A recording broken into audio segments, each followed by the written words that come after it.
Everybody who lived on earth at that time had a part in building the Tower of Babel. There were about 600,000 people living on the earth at that time. And that's actually not a lot of people, especially when you consider the fact that nowadays there are cities that are 3, 4, 5, 6, up to 10 times bigger than the entire population of the earth was at that time. The Tower of Babel was so tall that it took a year to travel to the very top. The tower was made of burnt bricks and a mortar that contained bitumen. And bitumen is one of the substances that's used nowadays to surface roads.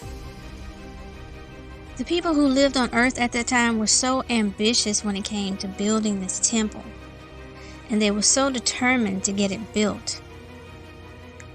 There's no real explanation as to why they wanted to build this tower, except that they just wanted to try to get to heaven. Now, why they wanted to get to heaven, okay, there are different reasons. Some of the people wanted to wage a war against God. Why? Who knows? Then there were other people who wanted to get into heaven so they could set up their idols and then worship their idols in heaven.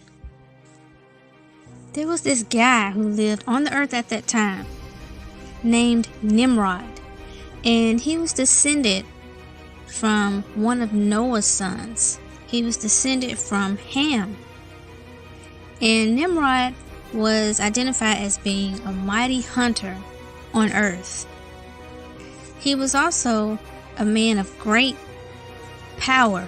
Okay, this is somebody who actually set himself up as God on earth, and people worshipped him. He built a throne for himself, and the throne was made up of different types of metals and precious stones. And there was one huge jewel that he made. It was huge. And he put this jewel on top of the throne, and he sat on the throne and set himself up as God on earth. And people would come to him. They would come to this throne to pay tribute to him and to worship him. If a woman was pregnant and she went into labor while working on the building of the temple, she was not allowed to stop, to go and give birth, to recover, to nurse her child. She had to give birth right there at her workstation.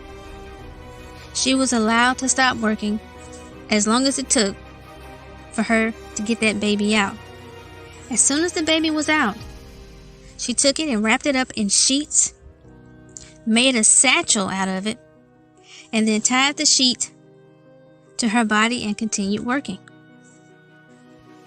So there was no medical care. There was no period of rest for her. There was no period of nursing for her child. She was not allowed to stop working